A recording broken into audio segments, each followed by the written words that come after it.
verse 28. It says, and by not being intimidated in any way by your opponents. Now let's stop there for a minute. Now let's talk about this word, intimidated. It comes from the Greek touresthai. And it's not found anywhere else in the Bible. It's a hapax legomena for you Greek students. But they do find it in Greek literature. And in Greek literature, this word is used to describe a horse who goes out onto the battlefield, is scared, rears up, and then just bolts. And what Paul is saying here is don't just bolt off the battlefield. Stay where you are. Don't be intimidated by these opponents. Now, it seems that these opponents are probably false teachers. He says a great deal here about the gospel and contending for the faith of the gospel. Most likely these are Judaizers that have come in and are aggressively trying to proselytize this young church in Philippi.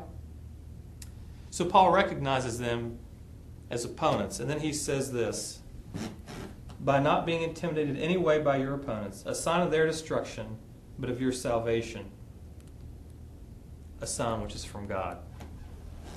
So the second quality of worthy conduct is that it stands courageously. Worthy conduct stands courageously. I like the way John Wayne defined courage. He said, that's the end of my John Wayne enactment there. He said, courage is being scared to death, but saddling up anyway. Newt Rockne, the former coach of Notre Dame, he knew the power of intimidation. Whenever he knew that they were going to be facing the Southern California Trojans, he knew they were a better team, he knew they were stronger and had a better strategy. But he had a plan. What Newt Rockne did was to go out in the town of South Bend, Indiana, and he found every guy that was at least 6'5", weighed 300 pounds. He found a uniform for them, and then got them to line up on the sideline when they were going to play the Trojans. Now, you couldn't get away with this today, but evidently back then you could. When those Trojans ran out on the field and they saw those guys standing there, they were already defeated. They forgot about their undefeated record. They forgot about their talent. And instead, they just prepared themselves to take a beating. And Notre Dame won that day. You know, when you and I step out of DTS, I hope we don't act like those Trojans did. Sometimes we think we're defeated already. We forget the end game. We forget that the gates of hell will not prevail against the church. We know what's going to happen. We know that the church will prevail. So the second aspect of worthy conduct is that it serves courageously. It stands united, and it serves courageously. Now let's move on and let's look at the third aspect of worthy conduct. And we find it in verse 29. Here Paul says, for it has been granted to you not only to believe in Christ, but also to suffer for him. Now let's consider this word granted. This is the last Greek word I'll give you. It comes from the word echariste. Now, Greek students, somebody tell me, how do you translate the word charis? Grace. Grace. Thank you, Rick. Yes, it means grace. And what is being said here, that it is a gracious gift for you to suffer. Not only to believe, but also to suffer. It's a privilege. That's what that word echariste is saying.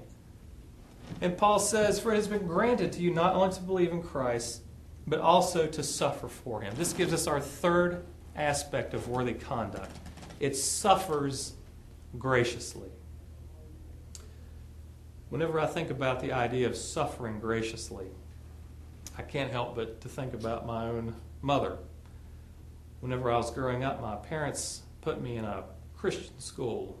There weren't very many in our area. This is in semi-rural West Virginia. And my dad had a pretty good job, but after all, this was a pretty expensive school. So in order to pay for that, my mother started cleaning her sister's house. And she wouldn't just go and clean her sister's kitchen and her living room. She would go and scrub her sister's toilet. And my aunt had an alcoholic husband. And the alcoholic husband would often be there in the house when my mother was there cleaning it so I could keep going to this Christian school I was going to. Now, I didn't realize that she was doing this at the time so that I could keep going to this school. It was when I was older, looking back, and I asked her, I said, Mom, how did you do that? Why did you do that? She said, oh, it wasn't anything. She said, Chad, I would have scrubbed every floor in Charleston so you could have gone to that Christian school. You know, when you're suffering graciously for something, you'll do it because you know it's worth it. And God told her to do this. You know, in Ephesians 5 and Revelation, God says that the church is his bride. And let me ask you, is the bride of Christ worth suffering for? I don't know what we're going to face when we leave here. I don't know what kind of suffering we may have to endure. But I'm going to contend to you that it's going to be worth suffering for. And we've got to suffer graciously. I think that'll speak more to people than anything else, is the manner in which we suffer for Christ's church. Today we've looked at 3 aspects of worthy conduct. Worthy conduct stands united, it serves courageously, and it suffers graciously. In closing today, I want to share with you a scene about a movie, about a general who became a slave, who then rose to the height of an unvanquished gladiator. His name was Maximus. And because he had risen to the height of celebrated warrior, he found himself competing in the pinnacle of Rome's sports arenas, the Colosseum. Here in that Colosseum, the Battle of Carthage was going to be reenacted. The gladiators were just hapless foot soldiers. They were led down a dark corridor into a sunlit arena to the sound of the roar of bloodlust from the crowd. This was to be the stage for a slaughter. As they were exiting that corridor, General Maximus yelled to them, "Stay together!" He gathered them in the center of the arena into a tight circle. He told them to put the shields up and stick their spears out.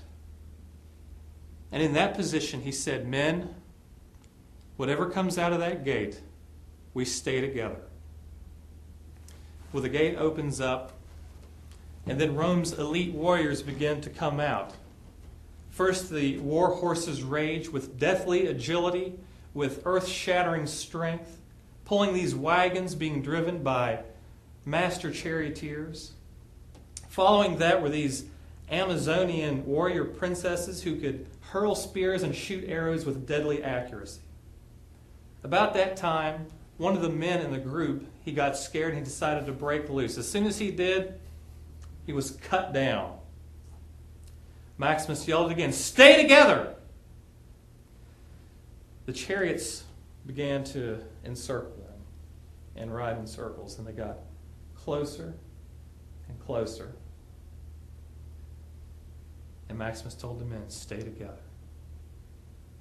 The arrows and the spears began to shower down on top of that huddled group of men on their wood wood shields. And as the men in the chariots got closer and closer to the point they were just about to cinch the knot, Maximus yelled, "Now!" Then they broke loose and they decimated those Roman warriors. Men, I don't know what's going to come out of that gate.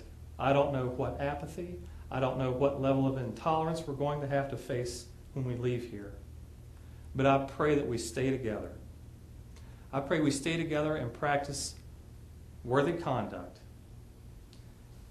by standing united, by serving courageously, and by suffering graciously.